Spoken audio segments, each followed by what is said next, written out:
what's really resonated to me now is that priming. We understand the priming and setting up, what am I telling myself every morning when I get up? Do I do my breathing exercises? Am I getting centered?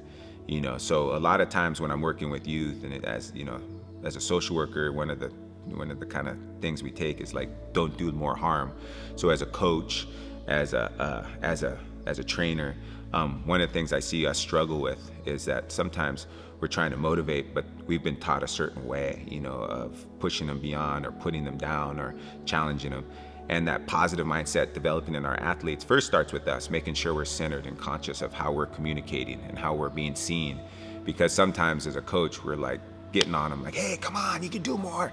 And we're actually breaking them down instead of building them up. So first of all, I think with the positive mindset is really being conscious of my own positive mindset, or really trying to get centered every day before I show up to the gym. This morning, I always wake up and do my little morning prayers to get centered, give thanks for the day, my own gratitudes, give thanks for the opportunity to work with youth. I've had days where I haven't done that, and I've watched myself be more reactive with athletes. And then days when I do that, I'm able to be, when I'm primed up well, got my breathing, have my snack, have my tea, and show up, make sure I'm showing up. And then with the youth, I think too, it's being really, really conscious to understand that we're all works in progress.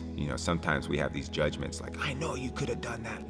We're scolding them a little bit, where it's no, it's okay. They are where they are. And a lot of the athletes I'm working with, youth, especially this group we had today, physically, they're there. But I'm also wondering that it doesn't matter how physically capable you are unless your mind can come with it. Always wondering, the self-talk is another thing about the positive mind frame. What are you telling yourself? Are you telling yourself, oh, I can't do it, I can't do it? Or are you telling yourself, I'm just going to do my best and let it go where it goes? So yeah, I think if I was breaking it down, the first thing would be really focusing on me, being conscious of how I'm communicating and how I'm primed when I show up. And then two, really helping them work through their own processes, really trying to change that, I always call the positive bullying, where you're changing their mind frame, where they're thinking when they say they can't do it, you break it down into smaller steps where they can be successful, and then you build upon those successes until they can do it.